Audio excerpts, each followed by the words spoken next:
أشرقت نفسي بنور من فؤادي حينما رددت يا رب العباد، وانتشت روحي وصار الدمع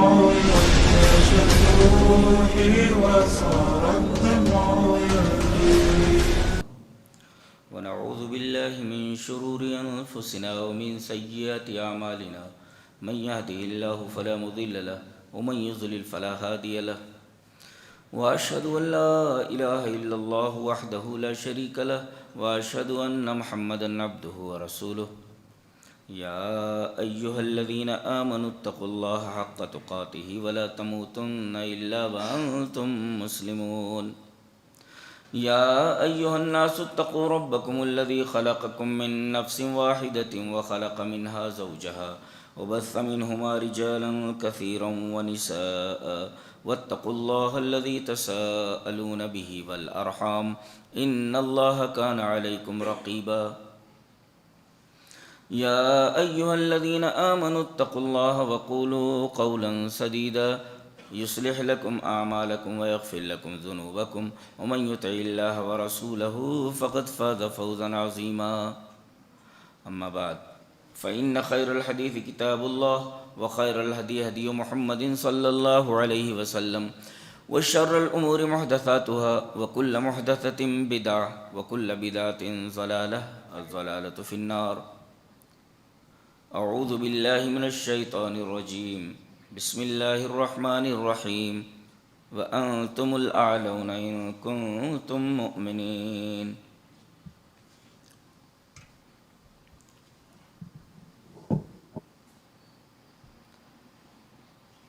آج دنیا میں مسلمانوں کی تعداد تقریباً 180 کروڑ ہے، یعنی دنیا کا ہر چوتھا آدمی مسلمان ہے۔ ابھی دیکھو یہ موبائل میں لگے ہوئے ہیں، بند کرو سب، موبائل بند کرو ایک دم۔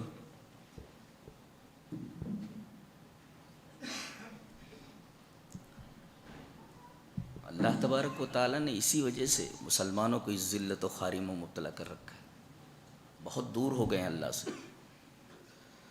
تو ہم کیا کہہ رہے تھے کہ دنیا میں آج مسلمانوں کی تعداد 180 کروڑ ہے، یعنی دنیا کا ہر چوتھا شخص مسلمان ہے۔ لگ بھگ 58 ممالک دنیا کے ایسے ہیں جن کے حکمراں مسلمان ہیں، یعنی تقریباً 58 حکومتیں ایسی ہیں، 58 ملک ایسے ہیں جن کے تاجدار اور جن کے حکمراں مسلمان ہیں۔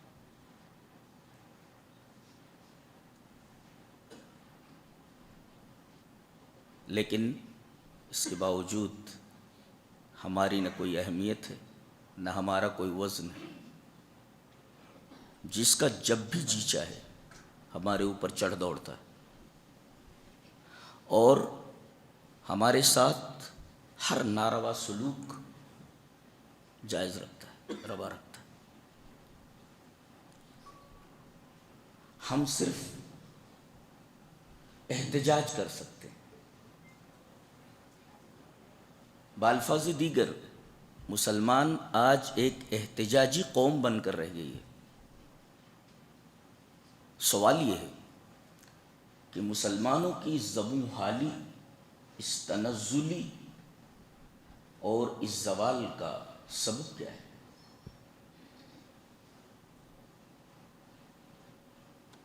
پہلے تو عالم یہ تھا کہ مامون الرشید اعظم جب قیصر قسطنطنیہ کو خط لکھتا تھا، کیا لکھتا تھا؟ یا کلب الروم، اے روم کے کتے، ڈاگ آف روما۔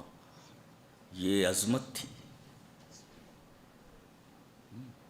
یہ عظمت تھی۔ ایسا کیوں ہوا؟ تھے اس قدر عظیم کہ پیروں میں تاج تھے اس قدر عظیم کہ پیروں میں تاج تھے، اتنے ہوئے ذلیل کے جوتوں میں آ گئے. یہ ہمارا حال ہے. سبب تو ہونا چاہیے نا، کچھ ریزن ہونا چاہیے نا عروج سے زوال کی طرف جانے کا. غور کرنے پر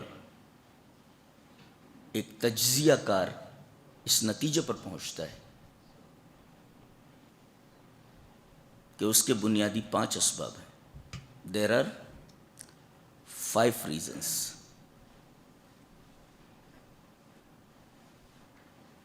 پہلا سبب قرآن حکیم بتاتا ہے کہ توحید تو ہے مسلمانوں کے پاس مگر خالص نہیں، اس میں انہوں نے شرک کو ملا رکھا ہے.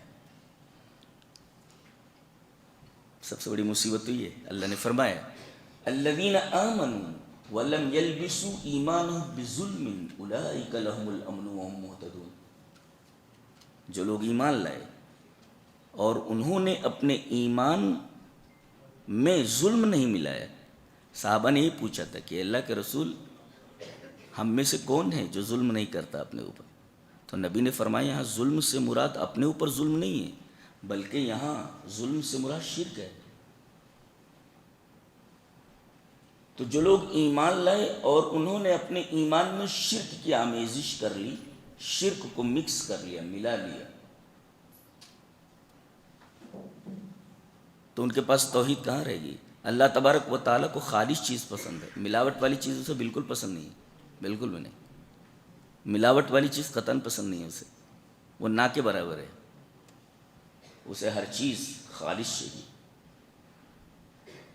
اور جب بندہ تمام طرف سے مایوس ہو کر کے جب صرف اللہ تعالیٰ کی طرف سے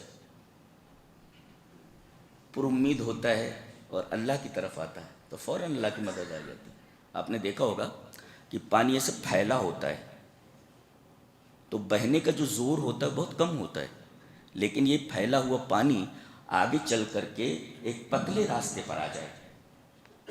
پانی پھیلا ہوا ہے اور اس کے بعد یہ پانی پورا کا پورا آگے چل کر کے ایسی جگہ پر آ جائے کہ وہاں راستہ تنگ ہے تو آپ دیکھیں گے کہ پانی کا فورس بڑھ جاتا ہے.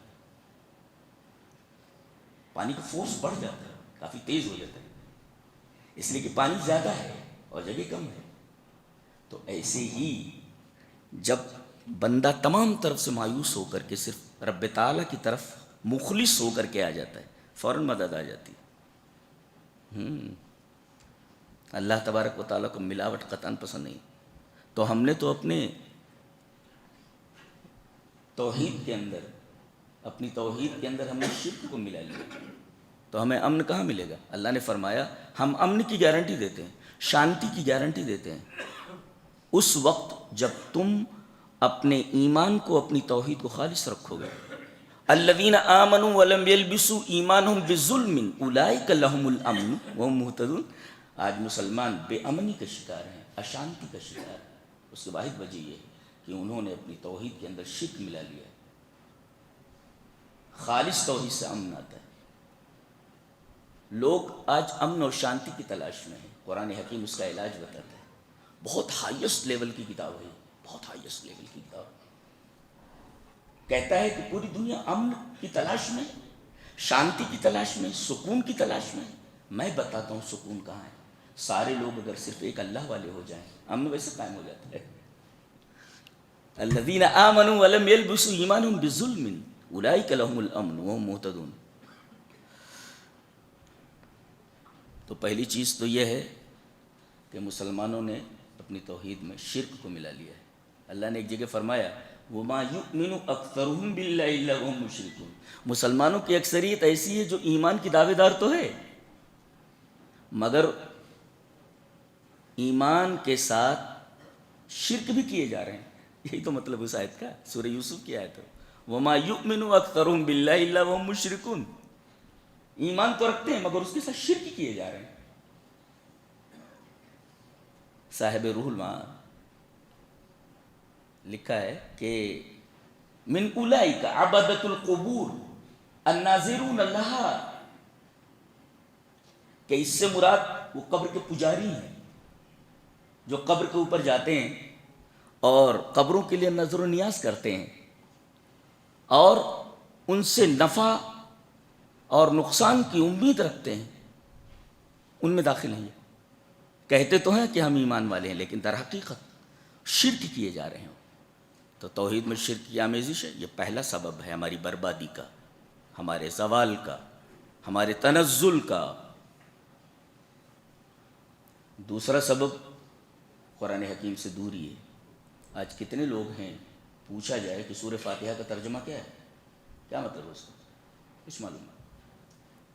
بعض لوگوں کو تو لا الہ الا اللہ محمد الرسول اللہ کا صحیح سے ترجمہ معلوم نہیں۔ کہاں سے کہاں آ گئے اور کہہ رہے ہیں کہ ہم پریشان ہیں۔ ارے پریشانی تو تم نے خود مول لی ہوئی ہے۔ تو دوسری وجہ اور دوسرا سبب اور دوسرا ریزن قرآن حکیم سے دوری ہے۔ چلیے ایک حدیث پڑھ لیتے ہیں۔ حدیث اس طرح، وان محمد ابن جبیر ابن مطعم عن ابیہ قال كنا مع رسول اللہ صلی اللہ علیہ وسلم بالجحفہ فخرج علینا فقال الیس تشہدون ان لا الہ الا اللہ وانی رسول اللہ وان القرآن جاء من عند اللہ قلنا نعم قال فابشروا فإن هذا القرآن طرفه بيد الله وطرفه بأيديكم فتمسكوا به ولا تهلكوا بعده أبدا۔ رواہ الطبرانی فی المعجم الکبیر۔ امام طبرانی اس حدیث کو ایسے ہی معجم الکبیر میں لائے ہیں۔ تو محمد ابن جبیر ابن مطعم اپنے باپ سے روایت کرتے ہیں، وہ کہتے ہیں کہ ہم لوگ مقام جحفہ میں تھے، اچانک نبی کریم صلی اللہ علیہ وسلم ہمارے سامنے آئے، صحابہ ہیں مقام جحفہ میں، نبی کریم صلی اللہ علیہ وسلم نکلے، فخرج علینا رسول اللہ صلی اللہ علیہ وسلم، رسول اللہ صلی اللہ علیہ وسلم نکلے، آپ نے فرمایا، تین چیزیں فرمائی، الیس تشہدون ان لا الہ الا اللہ، کیا تم گواہی نہیں دیتے کہ اللہ کے سوا کوئی عبادت کے لائق نہیں ہے؟ اللہ اکبر۔ اہل حدیثوں کی بنیاد الحمدللہ توحید ہے جی، سر کٹ جائے مگر غیر کے آگے سر نہیں جھکاتا ہے، یہ تو خصوصیت ہے ان کی، اور یہ بہت بڑی نعمت ہے جو آپ کو عطا ہوئی ہے۔ اس نعمت پر آپ جتنا فخر کریں کم ہے کہ آپ کو توحید کی دولت ملی ہے، اور ہوشیار رہیں کہ اس میں شرک نہ ملنے پائے۔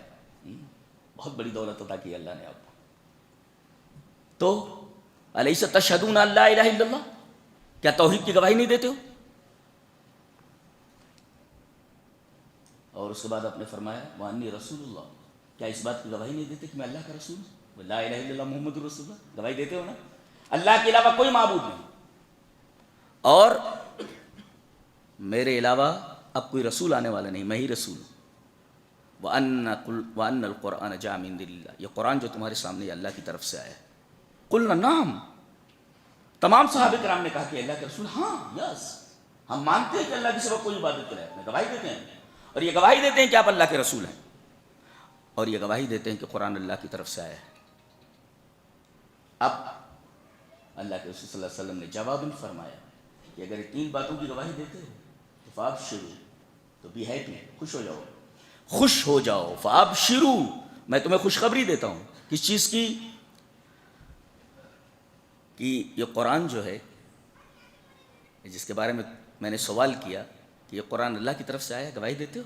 ہاں، تو جان لو کہ اس کا ایک سرا اللہ کے ہاتھ میں ہے، جیسے ایک سرا یہ اللہ نے پکڑ رکھا ہے اس کو ادھر سے، اور ایک سرا تمہاری طرف ہے، تمہارے ہاتھوں میں، ایسا۔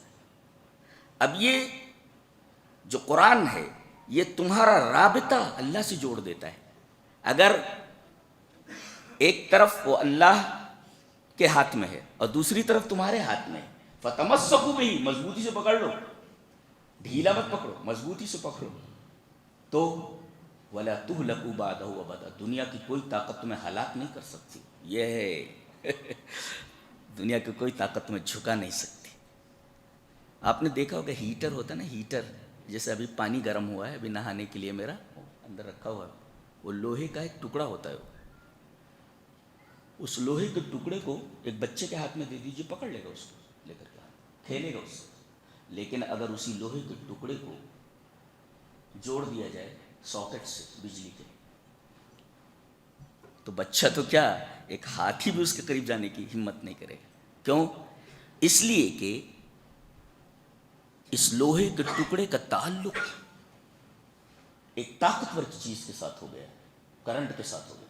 جب تک تعلق نہیں تھا یہ بچے کو ہٹاؤ یہاں سے، کیا کیسے لے آتے ہیں، بہت ڈسٹرب کرتے ہیں بچے کو، پیچھے پیچھے بھگاؤ اس کو بچوں کو.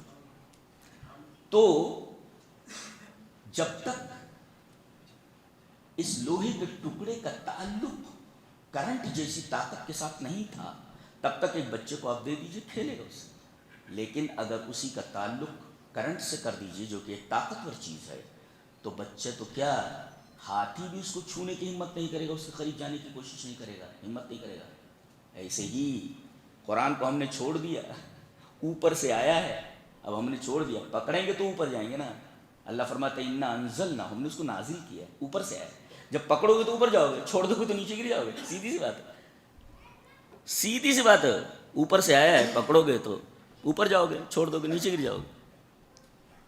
اب جب اس کو اللہ نے پکڑ رکھا ہے ایک طرف اور دوسری طرف تم نے پکڑ رکھا ہے، یہ رابطہ جو ہے ہمارے درمیان، یہ جو تعلق ہے یہ قرآن کے ذریعے ہمارا تعلق ہے.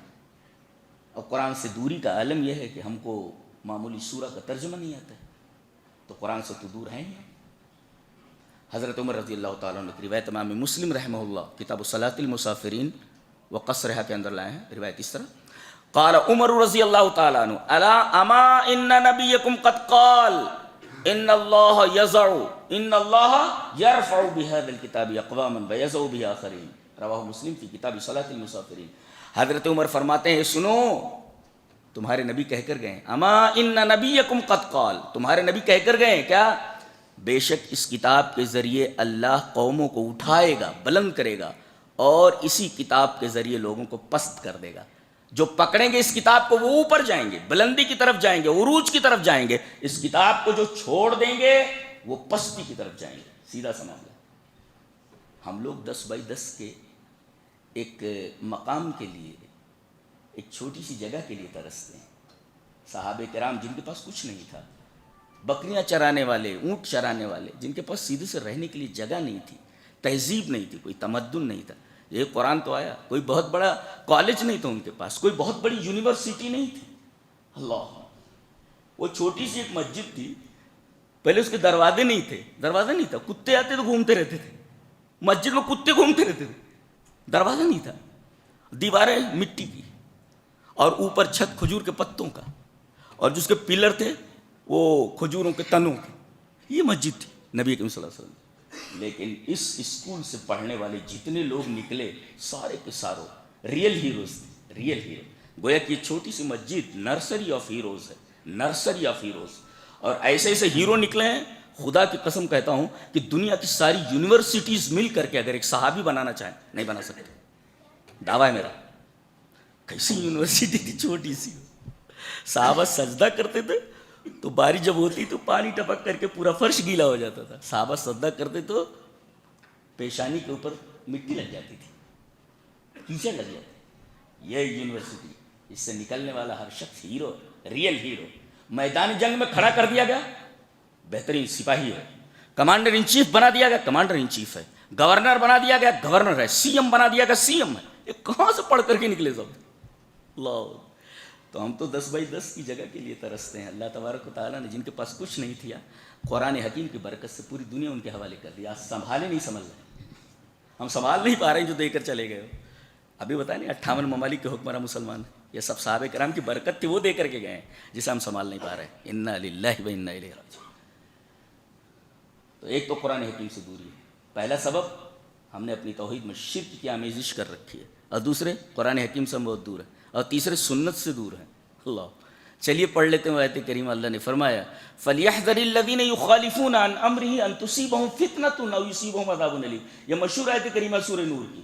تو ان لوگوں کو ڈرنا چاہیے جو اپنے رسول کے حکموں کی مخالفت کرتے ہیں کہ کہیں انہیں کسی فتنے میں مبتلا نہ ہونا پڑے یا عذاب علیم نہ آ جائے. جانتے ہیں فتنے کی تفسیر کیا کی ہے جعفر ابن محمد نے؟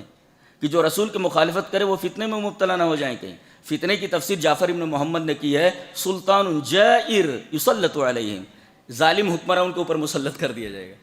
کتنی شاندار آیت کریمہ ہے. ہم نے رسول اکرم صلی اللہ علیہ وسلم کی سنتوں کی مخالفت کی، کیسے کیسے حکمراں ہمارے سروں کے اوپر بٹھا دیے گئے ہیں. ظالم حکمراں ہیں، وہ ہمارے ساتھ جس طرح چاہے سلوک کریں.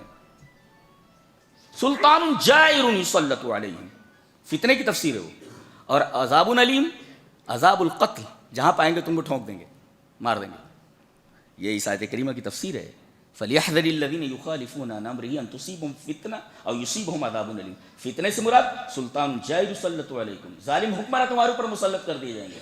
وہ جس طرح چاہے تمہارے ساتھ سلوک کریں گے، تمہارے گھروں میں گھس جائیں گے، تمہاری عزت و ناموس پامال کر کے رکھیں گے، اور عذاب علیم، تمہیں قتل کر دیں گے، جہاں پائیں گے تم کو ٹھونک دیں گے، تم کچھ نہیں کر سکتے.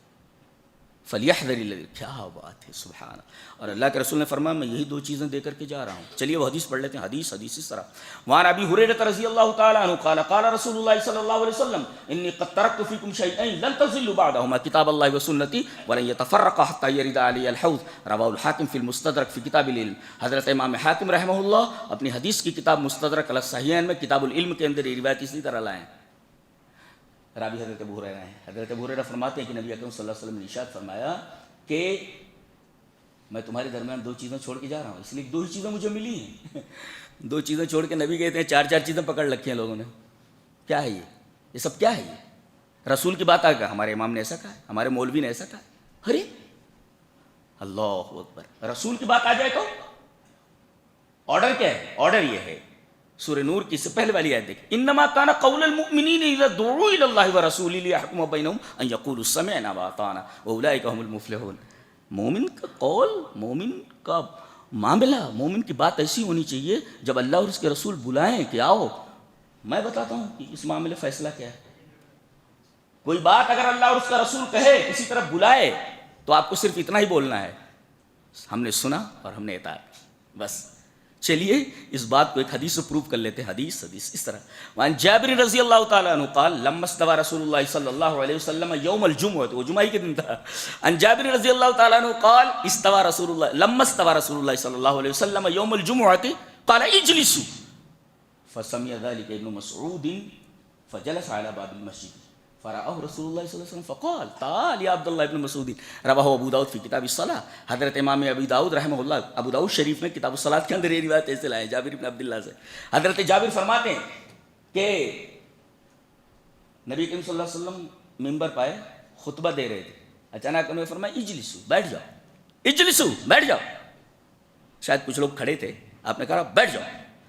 حضرت عبداللہ ابن مسعود مسجد میں آ ہی رہے تھے، بالکل دروازے کے پاس پہنچ گئے تھے، اور یہ بات ان کے کانوں میں آئی، اجلسوا، بیٹھ جاؤ. وہی بیٹھ گئے ہو. فجلس علی باب المسجد، مسجد میں داخل بھی نہیں ہوئے، فجلس علی باب المسجد، مسجد کے دروازے کے اوپر بیٹھ گئے.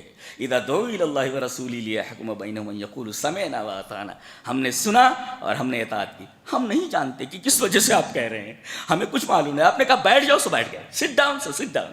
اللہ، یہ صحابہ ہیں. اللہ اکبر. اللہ تعالیٰ نے پوری دنیا ان کے حوالے کر دی. ہم 10x10 کی جگہ کے لیے ترستے.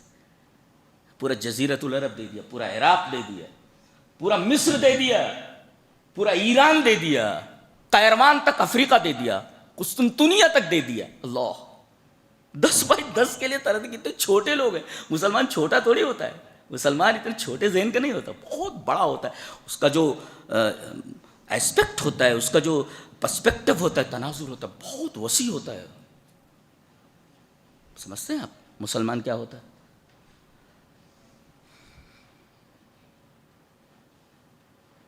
پہلا سبب توحید میں شرک کی آمیزش، گنو. دوسرا سبب قرآن سے دوری. تیسرا سبب سنت سے دوری، سنت کی مخالفت. 3. چوتھا حب الدنیا، دنیا کی محبت. مر نہ جاؤں، ارے مرنا تو ہے ہی، مرنے سے کیوں ڈرنا بھائی؟ وی ہیو ٹو ڈائی، مرنا ہی ہے. کہاں زندہ رہنا ہے کس کو؟ کون آیا ہے ہمیشہ رہنے کے لیے؟ آئیے وہ حدیث پڑھ لیتے. حب الدنیا. حدیث اس طرح. وعن ثوبان رضی اللہ تعالی عنہ قال قال رسول اللہ صلی اللہ علیہ وسلم یوشک الامم ان تداعى علیکم کما تداعى الاکلۃ الى قصعتها فقال قائل ومن قلة نحن یومئذ قال بل انتم یومئذ کثیر ولکنکم غثاء كغثاء السیل ولینزعن اللہ من قلوب عدوکم المہابۃ منکم وَلَيَنزَعَنَّ اللَّهُ مِن صُدُورِ عَدُوِّكُمُ الْمَهَابَةَ مِنكُمْ وَلَيَقْذِفَنَّ اللَّهُ فِي قُلُوبِكُمُ الْوَهْنَ فَقَالَ قَائِلٌ يَا رَسُولَ اللَّهِ وَمَا الْوَهْنُ قَالَ حُبُّ الدُّنْيَا وَكَرَاهِيَةُ الْمَوْتِ. رواہ ابو داؤد فی کتاب الملاحم. حضرت امام ابی داؤد رحمہ اللہ ابو داؤد شریف میں کتاب الملاحم کے لیے روایت لائے ہیں، راوی جیسا کہ معلوم حضرت ثوبان نے، بہت پیارے صحابی ہیں حضرت ثوبان. ان سے جتنی روایتیں ہیں حدیث کی کتابوں میں سب بڑی عجیب و غریب ہیں، سب بڑی عجیب و غریب ہیں. ثوبان رضی اللہ تعالیٰ عنہ وہ کہتے ہیں کہ نبی اکرم صلی اللہ علیہ وسلم نے ارشاد فرمایا کہ ایک زمانہ ایسا آئے گا، قریب ہے وہ زمانہ، کہ تمہارے اوپر دنیا کے تمام لوگ متحد ہو کر کے، اتحادی ہو کر کے، الائیڈ ہو کر کے اس طرح ٹوٹ پڑیں گے جیسے بھوکے کھانے کے اوپر ٹوٹ پڑتے ہیں. کما تداعی الاکلۃ الی قصعتھا، جیسا کہ بھوکے لوگ کھانے پر ٹوٹ پڑتے ہیں ایسے ٹوٹ پڑیں گے اور تمہیں کھا جائیں گے. اس حدیث کا مطلب سمجھیں کبھی؟ کھا جائیں گا کہ کیا مطلب ہوتا ہے؟ ایک مرغی چھوٹی سی ہو، مرغا ہو، ایسے کھا جاتے ہیں آپ؟ اسے دسترخوان پر ایسے کھڑا کر دیتے ہیں، ککڑو کوں بولتا رہتا کھا جائیں گے اس کو؟ نہیں، پہلے اس کو ذبح کرتے ہیں، ذبح کرنے کے بعد اس کی بوٹی بناتے ہیں، بوٹی بنانے کے بعد پھر اس کو تلتے ہیں، تلنے کے بعد مسالے وسالے ڈالتے ہیں نا، تلتے ہیں، پھر اس کے بعد اسے دسترخوان پر لاتے ہیں. ایسے ہی تمہارے ساتھ کیا جائے گا، ایسے تم کو کھڑا کر کے تھوڑی کھایا جائے گا، بلکہ تمہیں کاٹا جائے گا پہلے.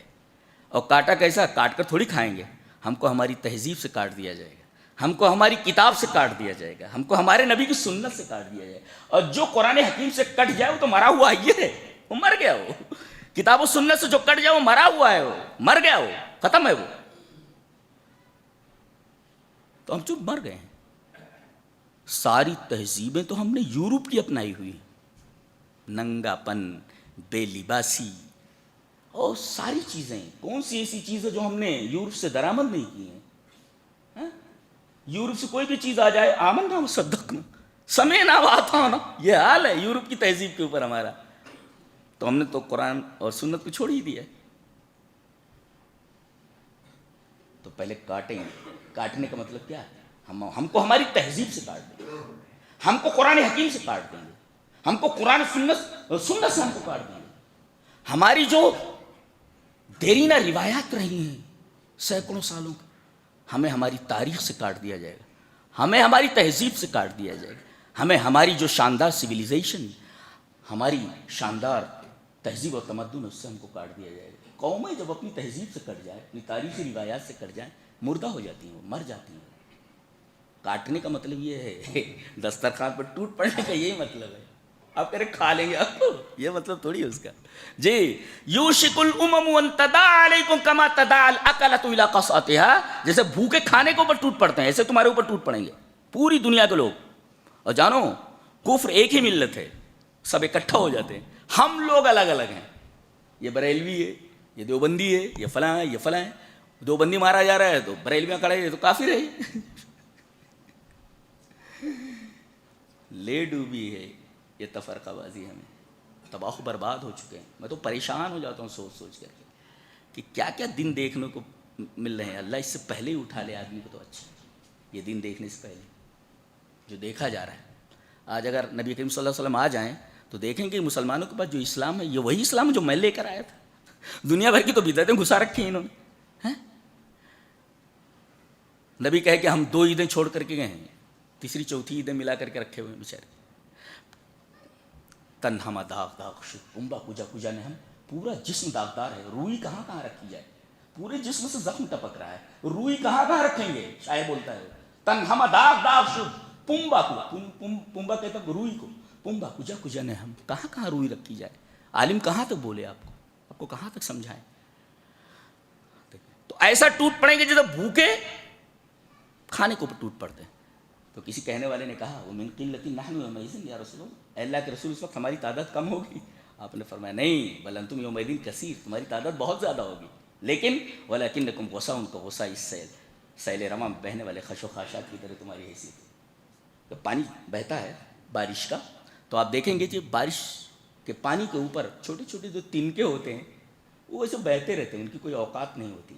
تو سیل رواں میں بہنے والے خس و خاشاک کی طرح تمہاری حیثیت ہو جائے گی. بارش کا پانی جا رہا ہے اور اس کے اوپر تم اوپر نیچے ہو رہے ہو، کبھی ڈوب رہے ہو، کبھی اوپر آ رہے ہو، کبھی ڈوب رہے ہو، کبھی اوپر آ رہے ہو. یہ حیثیت ہے ہماری. ولکنکم غصاء کغصاء السیل، سیل رواں میں بہنے والے خس و خاشاک کی طرح تمہاری حیثیت ہو جائے گی، تمہاری اوقات ہو جائے گی، تمہاری اوقات ایسی ہو جائے گی، تمہاری اوقات بتائی گی. ولکنکم غصاء کغصاء السیل. اور وَلَيَنزَعَنَّ اللَّهُ مِن صُدُورِ عَدُوِّكُمُ الْمَهَابَةَ مِنكُمْ، تمہارے دشمن کے دلوں سے تمہارا خوف نکال دیا جائے گا۔ یہ بہت بڑی خطرناک چیز ہے، دشمن کے دل سے اگر خوف نکل جائے، تمہیں تو جہاں پائے گا کاٹ دے گا، مار دے گا۔ تو اللہ تبارک و تعالیٰ تمہارے دشمنوں کے دلوں سے تمہارا خوف، تمہارا ڈر نکال دے گا۔ جو روب ہے تمہارا، وہ روب ختم ہو جائے گا ان کے دلوں سے۔ اور وَلَيَقْذِفَنَّ اللَّهُ فِي قُلُوبِكُمُ الْوَهْنَ، تمہارے دلوں میں اللہ وہن ڈال دے گا۔ فَقَالَ قَائِلٌ یا رسول اللہ وَمَا الْوَهْنُ، پوچھنے والے نے پوچھا کہ اللہ کے رسول وہن کیا ہے جو اللہ ہمارے دلوں میں ڈال دے گا؟ آپ نے فرمایا حب الدنیا وکراہیت الموت، دنیا کی محبت اور موت کو ناپسند کرنا۔ آپ دیکھو کوئی غیر مسلم اگر کسی منصب پر ہے، کوئی عہدے پر ہے، مسلمانوں کے تئیں تھوڑا نرم رہتا ہے، لیکن اسی منصب پر کسی مسلمان کو بٹھا دیا جائے، مسلمانوں کا سخت ترین دشمن ہو جاتا ہے۔ کیوں؟ اس لیے کہ اسے وہ اقتدار، وہ کرسی پسند ہے۔ حب الدنیا، قوم جائے بھاڑ میں، ہم کو کیا لینا دینا ہے، کرسی پر ہم بیٹھے ہوئے ہیں نا، براجمان ہیں ہم۔ حب الدنیا، قرآن اور حدیث نے ہمیں ساری باتیں بتا دی ہیں، کس طرح ہمیں عروج ملا، کس طرح ہمیں زوال ملا، اور اس کی دوا کیا ہے، سب بتا دیا گیا ہے۔ حب الدنیا وکراہیت الموت۔ آپ پوری تاریخ کا مطالعہ کریں، خلافت عثمانیہ، خلافت عباسیہ سے لے کر کے سقوط غرناطہ تک، سقوط اندلس تک، آپ پورا دیکھ ڈالیں، ان کے زوال کا صرف ایک ہی سبب ہے، مال کی ہوس اور اقتدار کا چسکا۔ یہ ہے خلافت عباسیہ تباہ ہوئی، خلافت عثمانیہ تباہ ہوئی، اندلس تباہ ہوا، اس کے پیچھے آپ دیکھیں گے صرف اور صرف مال و دولت کی ہوس۔ یہاں مغلوں نے تقریباً 200 سال حکومت کی ہے، بابر نے اس کی استھاپنا کی، اور اس کے بعد آخری جو تاجدار ہے بہادر شاہ ظفر، یہاں معاملہ ختم۔ The story is going to finish, ختم ہو گیا 200 سال پر پوری کہانی مغلوں کی۔ انہوں نے کیا کیا؟ صرف اور صرف انہیں زمینیں مسخر کرنے کی فکر تھی، کتنی زمینیں مل جائیں، ان سے لڑ رہے، ان سے لڑ رہے، یہاں قلعہ فتح کر رہے، وہاں قلعہ فتح کر رہے، بس زمینیں بڑھاؤ۔ تو انہوں نے زمینیں مسخر کی، کبھی لوگوں کا دل مسخر نہیں کیا۔ اور کہتے ہیں اس کی سزا ہمیں مل رہی ہے، لمحے خطا کرتے ہیں، سزا صدیوں کو ملتی ہے۔ کسی شاعر نے بہت اچھا کہا ہے، لمحوں نے خطا کی تھی، صدیوں نے سزا پائی۔ ان لوگوں کی جو حماقتیں تھیں، ان لوگوں کے جو کرتوت تھے، ان کی سزا ہم بھگت رہے ہیں۔ اللہ نے حکومت 200 سال تک حکومت کر کے گئے، لیکن انہوں نے صرف اور صرف زمینوں کو پیش نظر رکھا ہے۔ انہوں نے زمینوں کو مسخر کیا، دلوں کو مسخر کرنے کے لیے آگے نہیں آئے۔ دلوں کو مسخر کیسے کیا جاتا ہے؟ دعوت دین۔ انہوں نے دعوت کا کام نہیں کیا۔ بڑے خوش نصیب ہیں آپ لوگ جو دعوت کا کام کر رہے ہیں۔ اللہ آپ کو ہمیشہ اپنی امان میں رکھے گا، اس لیے کہ اس گئے گزرے دور کے اندر وہ کام کر رہے ہیں جو بڑے بڑے بادشاہ نہیں کر سکے۔ وہ بہت بڑا کام ہے، دعوت کا کام، توحید پہنچانا، رسالت پہنچانا، صحیح حدیثیں پہنچانا، بہت بڑی بات ہے یہ۔ تو انہوں نے زمینیں بڑھائیں، دعوت کا کام بالکل نل تھا، اللہ نے چھین لیا ان سے، حکومتیں چھین۔ اتنی ہٹو بچوں کی آوازیں آتی تھیں، بڑے بڑے قلعے دیکھو، بڑی بڑی توپیں دیکھو۔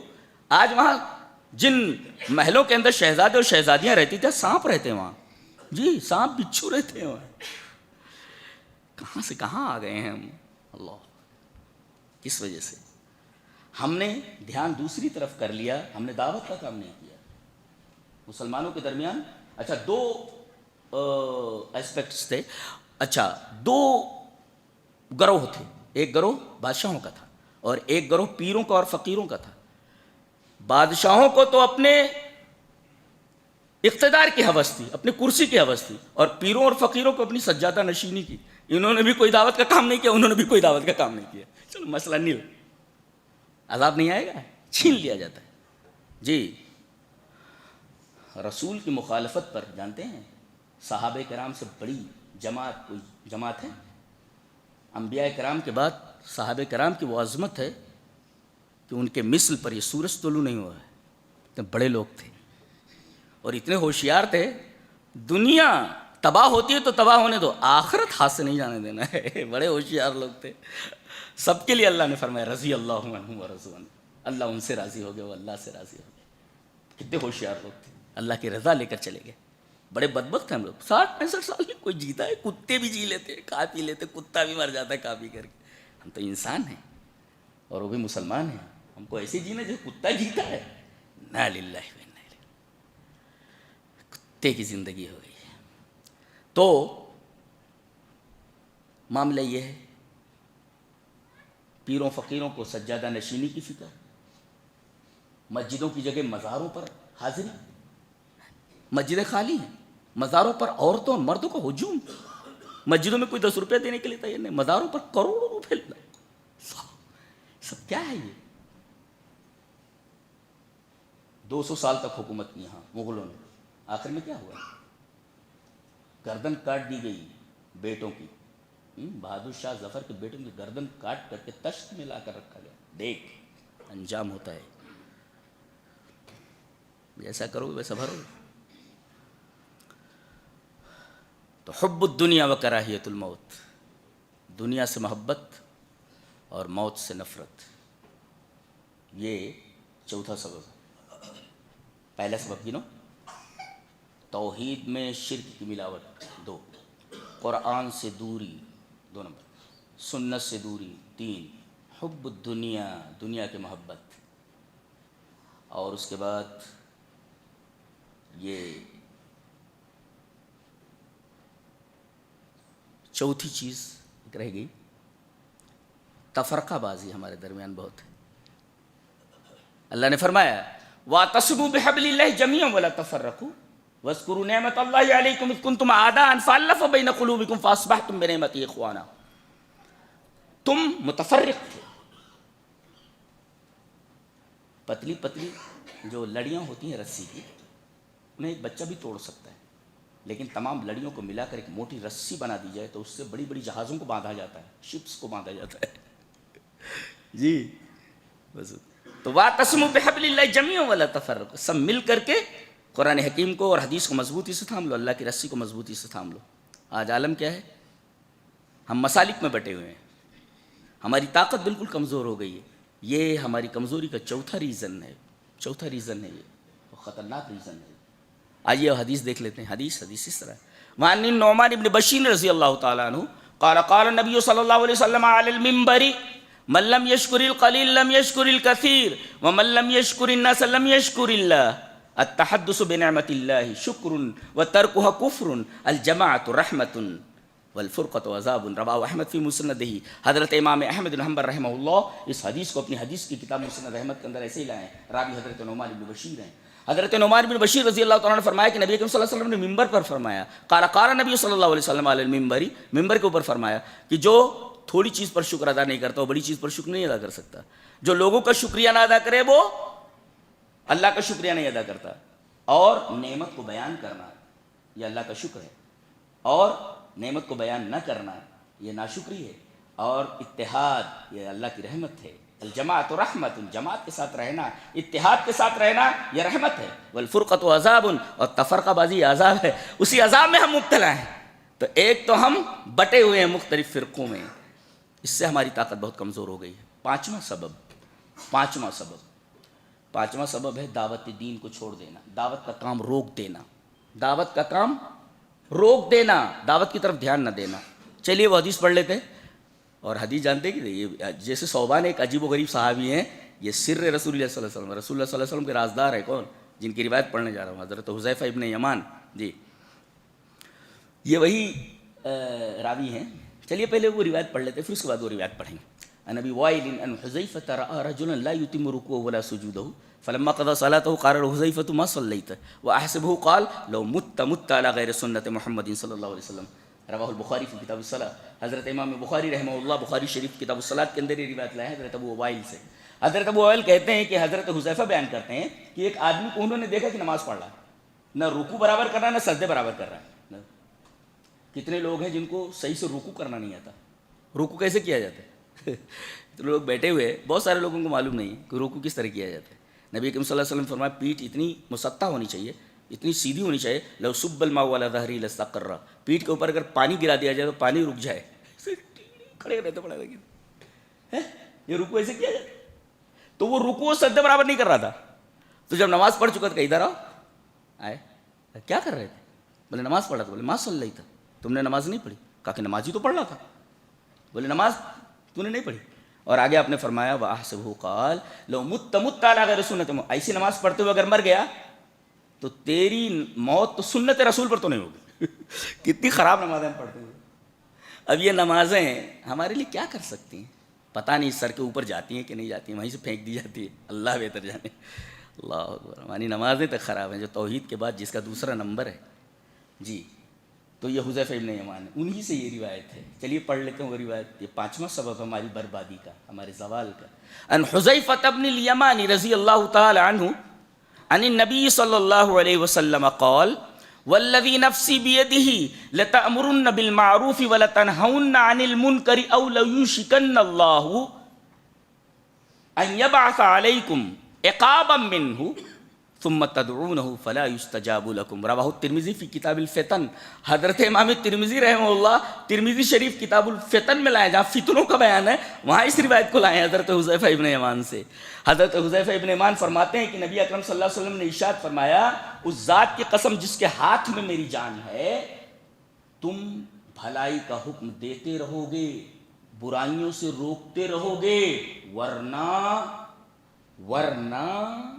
اللہ تبارک و تعالیٰ قریب ہے کہ تمہارے اوپر اپنی طرف سے عذاب بھیج دے. عقابا منہ, اپنی طرف سے عذاب بھیج دے گا. اور پھر تم دعا کے لیے چلاتے رہو گے, دعا کرتے رہو گے, تمہاری دعا قبول نہیں ہوگی. گویا ایسا مرحلہ بھی آتا ہے کبھی کبھی کہ دعا قبول نہیں ہوتی آدمی کی. اللہ, دعا قبول نہیں ہوتی آدمی. ہم کہاں سے کہاں آ گئے, کیا بولا جائے, کیا کہا جائے. چلیے گن لیتے ہیں 5 اسباب ہماری بربادی اور ہماری تباہی کی. توحید میں شرک کی آمیزش, قرآن و سنت سے دوری, اور حب الدنیا و کراہیت الموت یعنی دنیا پرستی, اور تفرقہ بازی, اور 5ویں ہے دعوت کا کام روک دینا, بھلائی کا حکم نہ دینا, برائیوں سے نہ روکنا. یہ 5 اسباب ہیں. ان 5 اسباب کے بعد ایک بنیادی بات کہہ کر کے بات ختم کروں گا. بعض لوگ یہ کہتے ہیں کہ مسلمان جو پیچھے ہیں دنیا سے, ان کے پاس ٹیکنالوجی نہیں ہے, ان کے پاس ایجوکیشن نہیں ہے, ان کے پاس اکنامی نہیں ہے. اکنامی نہیں ہے, ٹیکنالوجی نہیں ہے, ایجوکیشن نہیں ہے. میں یہ کہتا ہوں کہ خلافت عباسیہ کے اوپر حملہ کرنے والے کون لوگ تھے جنہوں نے تباہ کر دیا اور پہاڑ کھڑا کر دیا تھا کھوپڑیوں کا, مسلمانوں کی گردنیں کاٹ کاٹ کر کے. آدمی کبھی ادھر سے گزرتا تو کھوپڑیوں کا پورا پہاڑ دکھتا تھا. کھوپڑیاں کاٹ دی گئی, گردنیں کاٹ دی گئی. کون لوگ تھے؟ منگول لوگ تھے, تاتار لوگ تھے, ایک وحشی قوم تھی. بتائیے, ایک بدترین تہذیب, ایک برتر تہذیب کے اوپر غالب کیسے آ گئے؟ ہمارے مفکرین جواب دیں جو کہتے ہیں کہ ہمارے پیچھے ہونے کا, ہمارے زوال کا سبب تعلیم سے پیچھے رہنا. ہمارے پاس ایجوکیشن نہیں, ٹیکنالوجی نہیں, اکنامی نہیں. کتنی بڑی اکنامی تھی خلافت عباسیہ کے پاس. اللہ, ان کی ٹیکنالوجی اور ان کا ایجوکیشن, ان کی اکنامی اتنی زبردست تھی کہ دنیا کے اندر کوئی ان کو مقابلہ نہیں کر سکتا تھا. بتائیے, اکنامی رہتے ہوئے, ایجوکیشن رہتے ہوئے, ٹیکنالوجی رہتے ہوئے, ایک وحشی قوم جس کو سیدھے سے جینا نہیں آتا تھا, تہذیب اور تمدن سے دور لوگ تھے, منگول اور تاتار لوگ, وحشی لوگ تھے. یہ بدترین تہذیب نے, بدتر تہذیب نے ایک برتر تہذیب کے اوپر حملہ کر کے انہیں شکست دے دی. انہیں شکست کا سامنا کیوں کرنا پڑا؟ تو جو جواب دیتے ہیں کہ بھئی ایجوکیشن نہیں ہے, اکنامی نہیں ہے, یہ دوسری چیز ہے. یہ کوئی سبب اور ہے, وہ سبب جو میں نے بیان کیا وہی ہے. کہتے ہیں اندلس اس کا زوال ہوا, اسپین تباہ و برباد ہوا. کیوں؟ اس کی وجہ کیا تھی؟ ایجوکیشن نہیں تھا. ایجوکیشن اور تعلیمی ترقی اندلس کے اندر اتنی زیادہ تھی کہ یورپ کے طلبہ جاتے تھے, اسٹوڈنٹ جاتے تھے اندلس میں پڑھنے کے لیے. ورنہ یورپ کے پاس کیا تھا؟ بھوکا ننگا تھا. یورپ جنہیں آج میزائلیں بنانے پر اور ٹیکنالوجی پر بڑا فخر ہے, بھوکے ننگے تھے. یہ اندلس سے پڑھ پڑھ کر کے آئے ہیں لوگ. مسلمانوں نے ان کو کھانا بھی دیا, کپڑا بھی دیا, پڑھایا بھی, فری میں پڑھاتے تھے ان کو. یہ مسلمانوں کا احسان ماننے کے بجائے مسلمانوں کے سر پہ سوار ہے. احسان فراموش اور بدترین قوم. تو تعلیم اتنی تھی, ایجوکیشن اتنا زبردست تھا، لیکن پھر بھی کیوں تباہ ہوا اندلس؟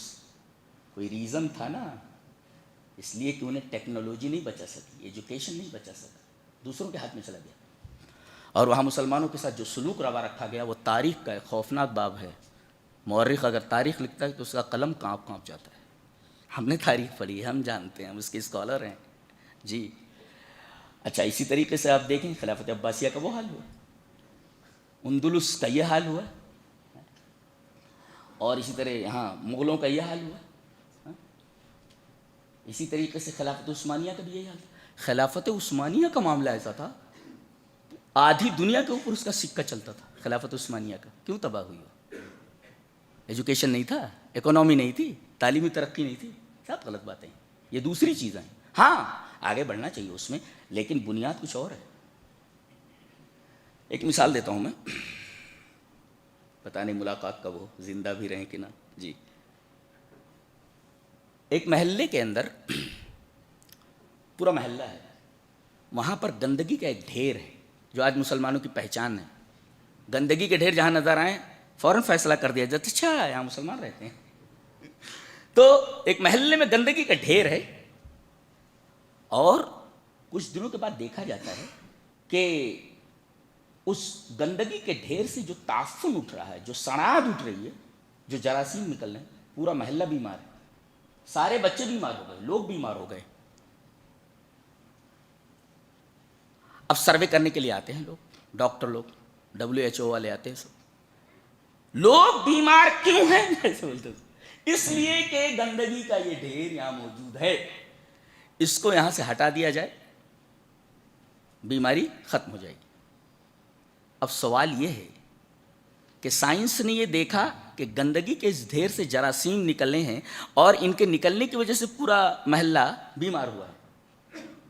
سائنس کی نظر بظاہر کے اوپر ہے، لیکن ہم جب قرآن پڑھنے والے مسلم تجزیہ کار جب اندر جاتے ہیں تو یہ کہتے ہیں کہ یہ جو جراثیم ہے یہ ثانوی چیز ہے. یہ جراثیم پیدا کس نے کیا؟ گندگی کے ڈھیر میں یہ جراثیم آئے کہاں سے؟ پیدا کرنے والا کون؟ خود پیدا نہیں ہوتی کوئی چیز، اللہ تبارک و تعالیٰ پیدا کرتا ہے. اللہ نے کیوں پیدا کیا؟ تو مسلمان کی نگاہ پیچھے کی طرف جاتی ہے، سائنس کی نگاہ صرف ظاہر پر جاتی ہے. بس بات کو ختم کرتے ہیں، کافی ٹائم ہو گیا. اللہ ہمیں نیک عمل اور اچھی سمجھ کی توفیق عطا فرمائے. وآخر دعوانا الحمدللہ.